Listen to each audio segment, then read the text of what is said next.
Hey guys, it's Jessica, and today I've got a number 7 best and worst. So I've been doing a lot of these kind of whole brand best and worst types of videos, and I just enjoy them, and I know a lot of you guys enjoy them, and I have been asked to do the brand number 7 for quite some time because I've been using their products for a couple of years now, and there are some products that are my absolute holy grail favorites, and then there's some other ones that I just kind of feel meh about. So let's go ahead and get into it. So the first thing that comes to mind when I think of number 7 is one of my favorite products of all time, and that would be the number 7 Stay Perfect Foundation.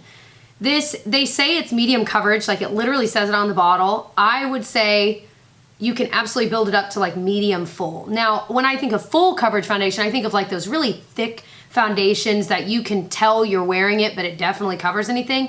And that is almost never my cup of tea. So the max I go is like a medium full, and this is totally it. It looks beautiful with the brush, but it looks best with some kind of a beauty sponge. I just love this stuff. It's like, it has a pump, it's got a nice glass bottle.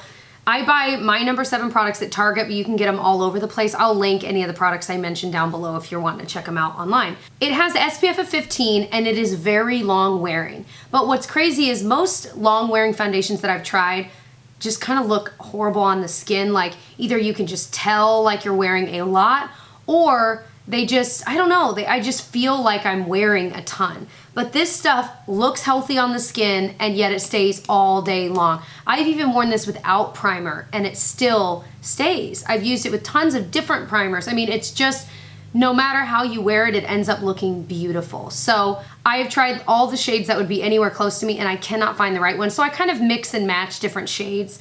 Right now though, I've been wearing Warm Ivory and it seems to match pretty well, but I love this stuff. I think the finish of it is kind of a satin finish. I don't think it's dewy by any means, but it's definitely not totally matte. It's that perfect in-between where your skin looks healthy, but it doesn't look greasy, and that is why I love it. Just now realized there's a mirror like in the way. Sorry, that would have driven me crazy while I was editing this. Let's talk about some products that are just okay. These are their eyeshadow trios. They're, what do they call them? They're Stay Perfect eyeshadow palettes. So we've got Golden Sands, which has this black and then this cream and like a shimmery champagne. Then they have this one called Sugar Plum, and it's got like just some deeper shades and a lighter, and they're all 3 kind of shimmery.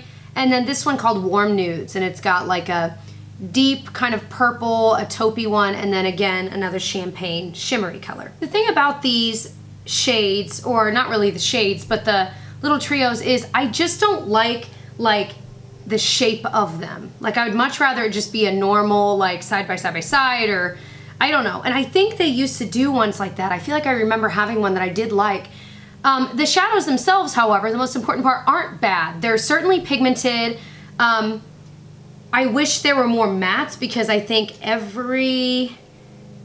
no, they have one matte in this trio here, and it's like the beige. And it's good. I mean, the formula does seem to be pretty good. They blend pretty well. They're pigmented, like I said, but I don't know. I felt underwhelmed by these. Not because they're a bad product, because they're not, but just because I didn't love the shape of the shadows, and getting my brush in there and things like that just felt kind of clunky and awkward. But just that, you know, I don't know, they're okay. I feel like for the money you'd spend on this, even though yes, it is more drugstore priced, I think that you could go for like the CoverGirl True Nakeds, where even if every single shade isn't amazing, you're getting a lot more for around the same price depending on where you go. Or you could get like one of those Wet n Wild trios, things like that. So I think that was why I felt underwhelmed, because I know there are so many good shadows at the drugstore, and while these aren't bad, they were just kind of meh. But with that being said, if you found a trio, like I think my favorite out of them is the Warm Nudes, because it does have 3 really pretty colors, but again, there's no matte in here, so I feel like I have to pull from something else. So trios are just tricky. They're tricky to get shades together that you can do a whole look with, and then you've also got to think of not just the shades, but also the finish of it. So anyway, next thing is their blush. My favorite, the one I'm wearing today, is in Peach Velvet, and it's just this really pretty, actually wearable peach. These are powder blushes. They're nice and pigmented. Some of them are like, whoa. Like this one is Damson Mist, and it is a true bright So I feel like if you had a deeper skin tone, that might look gorgeous on you. On me, it just doesn't work with my skin tone. But if you have one similar to mine, I think you'd really like Peach Velvet. It's just pretty. These are, I feel like a thinner blush. They're still pigmented, as you can see, but they're almost a thinner powder. And so I feel like they stay on your skin better. It's like the primer and foundation underneath it like hold on to it better. Whereas other ones that, you know, if you've had a blush that you kind of stick your finger in, you're like, holy moly, like it's like a thick, almost eyeshadow-like texture. Sometimes those can be really hard to work with because they can be a lot the first time you apply it. And I feel like they don't always wear as well throughout the day. But these, I've never noticed any wear time issues with them, and I really like them. I think the packaging is simple but really cute. That's kind of what No7, you know, a lot of their packaging looks like this, just simple. They always have kind of an ovular, oval type shape, you know. And I like it. I like that there's not a ton of wasted pan either. So definitely a Jam Beauty 89 approved product. Okay, another face product that really I think I've had for so long I need to replace. It's the No7 Lift and Luminate Foundation. This is SPF 15. This is much less coverage than this. So like if that's what you need, you want Stay Perfect. But this, I'm wearing it today, but I do have a powder foundation on top right now because it doesn't have a lot of coverage. But I wear this to work all the time because it's just a comfortable foundation to wear. It does have a little bit of SPF. It's only 15, so it's not like as much as you need if you're gonna be out all day long. But it's comfortable. It makes your skin look really healthy. Your skin can breathe, but it doesn't look like you're not wearing anything. So it is a step above just a plain old tinted moisturizer, but it's definitely not high coverage. But it's comfortable. I think it does throughout the day kind of break apart on your nose a little bit if you have skin like mine. I can't keep anything on my nose. But it's just a good, comfortable, like I feel like this is one of my favorite tinted moisturizer-like products because I do feel like it wears a little bit longer, it has a little bit more coverage, and I like that it's got the pump packaging. So I like that it's kind of foundation-like packaging, even though it really is not a foundation, it's more like a tinted moisturizer BB cream kind of a product. The next product I wanted to talk about is the No7 High Shine Lip Glosses. I have two shades here. I have this kind of more neutral one, which is called Naturally Nude, and then the really red one is called Roaring Red. Now, I think this is a great lip gloss formula. I really do, because it doesn't have a noticeable smell, and I've never noticed it on my lips. No, there's no noticeable smell. I like that the doe foot applicator's got that flattened doe foot, which I just, for whatever reason, really like. The NARS lip glosses that I really, really like, their new like velvet matte ones, those have that same kind of doe foot, and I just like it. It's an enjoyable way to apply it. I don't know why, but I like the nude one a lot more than the red, and really it's only a preference thing. I don't like wearing a bright color like this in a gloss form because I feel like it just gets messy. If I'm wanting a bright red, I like to use something that is going to stay where it is and not move because I don't want to have to worry about it being, you know, like all the way up my face, outside my lips. But formula-wise, I do think it's a good lip gloss formula. Do I think it's like something that's going to change your life? No, I don't feel that way about lip gloss very often because lip gloss, you know, across the board, they're very similar. I don't think these are overly sticky at all, but, you know, they do have a little bit of stick to them, but nothing that's going to drive you crazy, in my opinion. It's just a lip gloss, you know? So if you found a shade you really, really liked in this range, I would never say not to get it because I think they're good, but like I've said before, it's just a lip gloss. Yeah, I don't really know what else to say about lip gloss oftentimes because unless they're like crazy, like they just feel crazy on your lips, then, you know, they all look glossy, they all kind of wear the same way. So it's nice that there's no offensive smell, and of course, you know, I really do like that nude shade. Oh, next up, there's so many favorites. I can't believe sometimes when I look at how many No7 products I've tried, I'm like, man, like I really do like this brand. So this is their Radiant Glow Concealer. I've been talking about this stuff for years. I've gone through maybe 3 or 4 of these and I already have a backup of this. This is better than like the YSL Touche Éclat. I can show you. And I don't hate the YSL Touche Éclat. I feel like I talk about this all the time and I'm like, you know, it's okay. And it is okay. I've traveled with it. I like it enough. So this is the YSL here. It's just a very kind of sheer brightening concealer. It's not really meant to conceal a bunch. It's more there to brighten and conceal a little. Well, they have the same kind of an applicator. You know, the YSL one's gold, this one's silver, and it is a little bit thinner. They both have 2.5 milliliters of product, so there's the same amount of product. But I just feel like this number 7 one does conceal a little bit more. It's a little bit thicker, I mean, it is noticeable. It's just a little bit thicker, and I think because of that, and it must have a little bit more pigment to it, it just conceals so well and it brightens. So I feel like I have concealers that conceal really well, and then I have brightening ones, but it's very rare to find a concealer that really does both. And with this stuff, I can apply it to that area and my inner corner and all of that, and just tap my finger, and it just blends right in. And I don't have to go in with the brush and a sponge and all this stuff, and oh no, it looks crepey. It never looks crepey. It is just a beautiful concealer. So if any of that sounds like it's up your alley, you should check this stuff out. I've been talking about it for years for a reason.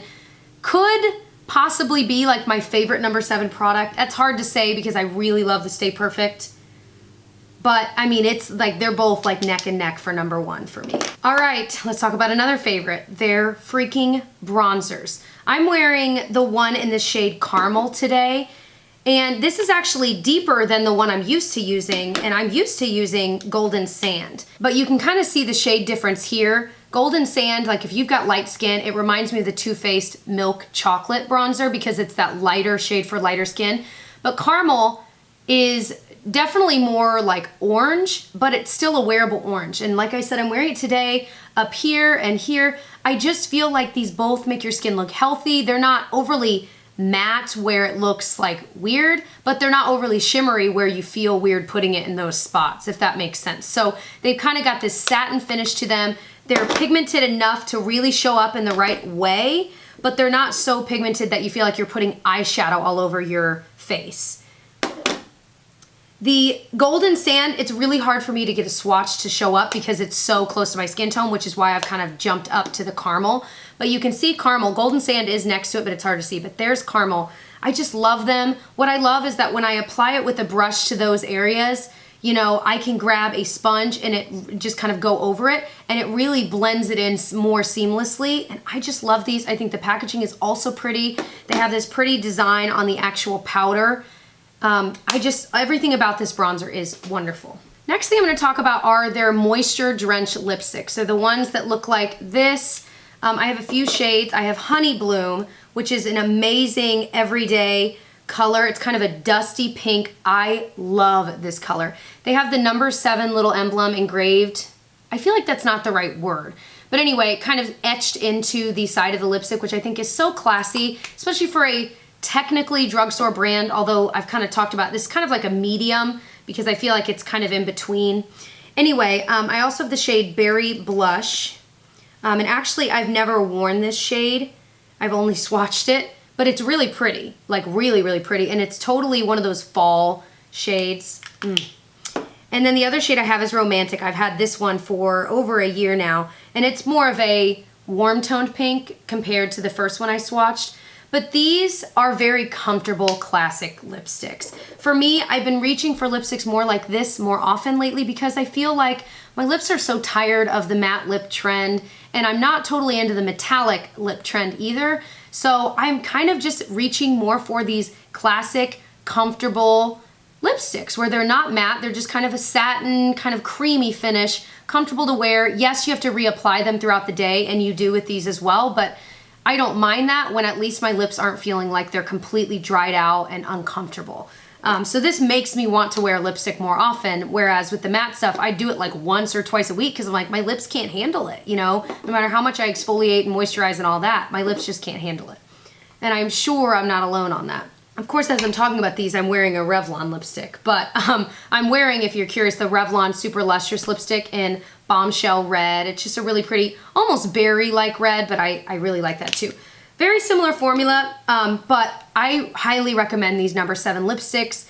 Like I said, the shade Honey Bloom and Romantic, if you were to buy like 2, you could buy these 2. They're on the edge, and those are like the perfect everyday colors. Perfect. You don't need a lip liner with them. They just look healthy on your lips. They've got enough pigment to look like you're wearing lipstick, but not so much that you're going to be concerned all day long that it's like all outside your lip line, kind of like the color I'm wearing today. So the other lip products they have that I've tried are their Stay Perfect lip colors. And these, they're a different packaging altogether. These are longer and more slender, and they have a different, you know, it's one of these kind of where the bullet comes all the way up and it's almost like the lipstick's a part of the bullet.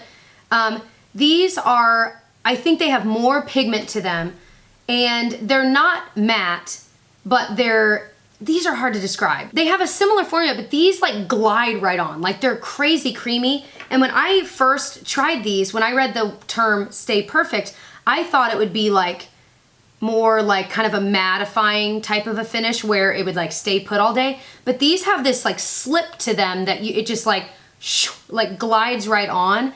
And so I feel like the name is misleading, I don't know. Anyway, but so the shades I just swatched, this is Cinnamon Spice right here. And then the more pinky toned one is called Dark Berry. Let me wipe off my weird swatch here. Okay, so now we're back to just the two.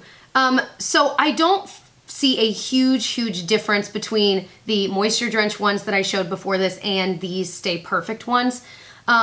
Like I said, I think they do stay in place a little bit better because while they do have the slip, they kind of set in their own way and look more satiny, and because it's such a thin formula, you don't need as much to get the same amount of pigment. So it kind of just depends on what you like. I do think the slip is a little odd, and so applying them is just weird, and I do feel like I need a lip liner with these because, you know, you can easily slip and it's gonna be all over your face because it's just that glidey and creamy. So I think these are good, but I do think I like the Moisture Drench ones better. But the next product is one of their tinted moisturizers, and it's called City Light Tinted Moisturizer. It has SPF of 15.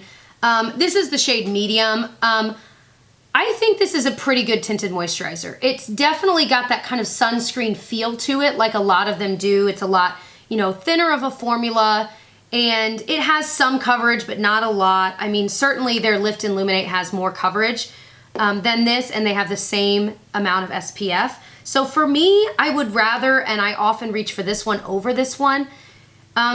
Again, tinted moisturizers just aren't my jam. There's not enough coverage in them for my everyday. So anytime I do wear this, I almost always put a powder foundation over it just because I feel like I look a little bit greasy because of the sunscreen and the products in it. And yeah, so I think if you have dry skin, you might like this because it definitely moisturizes. But I just feel like it's almost too oily for my skin, and I don't have oily skin. So, you know, that's kind of my 2 cents. Like I said, I'm not the person to ask about tinted moisturizer because it's just not my favorite kind of a product. So if you've tried this and you are like a tinted moisturizer connoisseur, like you've tried tons, if this is one of the better ones or one of the worst ones, please let us know down below. I need to get more into that world to understand it better. But I know for a lot of people that don't like a lot of coverage, I mean, tinted moisturizer is it. So let me know how you guys like this one below. I wish I could give more. I wish I had more to say about it, but I just really don't. You know, the times I've worn it, it's just okay. Now, I would rather wear something like this than just sunscreen. Like if I'm going out to maybe do some gardening or, you know, whatever. I don't really garden. I want to get more into it now that we have a house. But anyway, but let's pretend in my dream world I'm a gardener. Well, if I'm going out to do gardening and I'm not necessarily going to put makeup on, I would rather wear this where I have a little bit of coverage versus just a sunscreen. So, and of course this is something with sunscreen that is meant for your face, whereas I feel like I've put body sunscreens on my face and my face would break out. So that's one benefit to it. Anyway, I'll stop talking about it. So those are all of the No7 products that I currently own. I've owned other ones in the past that I've maybe decluttered, whatever, but for the most part, I've kept most of them. I hope that these mini reviews made sense to you. If you like these kinds of brand best and worst videos, definitely give it a thumbs up. I've also done a NYX best and worst. I will link below. I've done a Flower Beauty best and worst, an e.l.f. best and worst, and a Wet n Wild. Although the Wet n Wild one I need to update because it was kind of a year ago, and I rewatched that video recently and I was like, I looked crazy. My makeup looked crazy in that video. Anyway, so I hope that you'll subscribe, and I will see you guys in my next video. Bye guys.